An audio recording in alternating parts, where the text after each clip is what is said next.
Hi guys, this is the fifth video in my experienced teacher vlog. Going through the experienced teacher accreditation process. I've just submitted my literature review and project proposal, which were due today, being the last day of term. And I've got them in. These boxes have gone, go away. These boxes have gone green, which makes me happy. And these standards have now been addressed of the mandatory standards.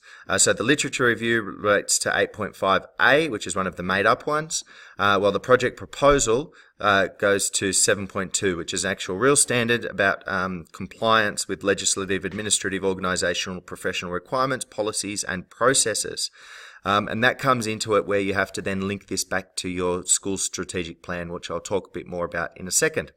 Now, I, to be honest, kind of left this till the last minute. I was concentrating on the literature review. As I said in the last video, the writing part of it, I'm not particularly confident in my writing. So the writing part of that and the reading part of that was actually stressing me out. So I thought, oh, well, this is a project proposal. I know how I'd already planned my project. I knew exactly what I wanted to do. So I'm like, oh, well, I can bash that out. No big deal. What I didn't realize at the time is that this project proposal actually needs to be signed off by the principal.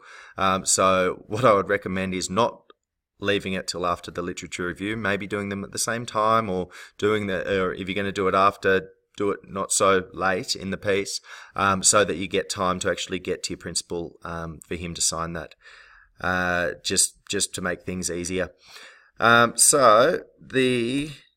that one. You get I'm going to move my head. You get a template that looks like this. Now, this template's really poorly formatted. When you actually start typing things in, it all comes out in different colors, different fonts, different sizes, different justification. It's quite frustrating for people who are like me, and I know many teachers are. So I went back and reformatted that. There's a supporting document which actually goes through each of the different things and what you need to write there. So you need to talk about your school, who's going to be helping you, the students, then talk about the project, why you're doing it, what you expect the change to be, and then link it to your school's strategic plan, goals and mission statement, ethos and values. So I was fortunate. Our school is about to get into a new strategic plan, so that starts in January. So that's just being finished off now. So this project actually straddles two strategic plans, the old one and the new one coming in. Fortunately, the Director of Teaching and Learning actually put out the document regarding best practice learning just last week, or maybe even the week before.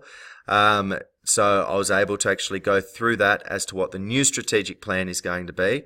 And I was able to actually link this project to that strategic plan. And that's where that descriptor comes in, that 7.2 descriptor comes in this link to the strategic plan. So why is the project that you're doing going to be of benefit to the school?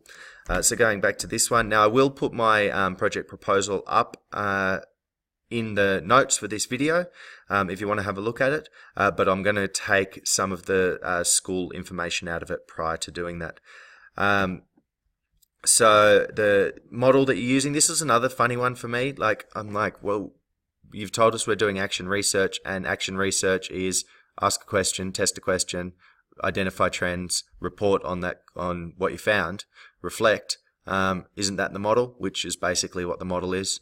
But it asks you to include references to reading and explain why you chose the model. Now, I'm still not 100% sure on this one, and I've only submitted it. It hasn't been approved, I don't think. So maybe that'll get knocked back. I don't know.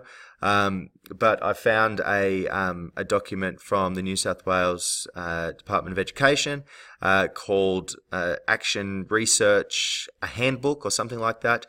So I was able to use the steps in that and reference that. So we've got our key activities and timeline, the question that you're actually researching, how you're going to do it. So the action, the outcome, and how you're going to collect that data, what you're going to do to the data, and how this will be a success, or what you will identify as a success. Then one of the important things about this process is they actually share this information, so how you're going to present to others.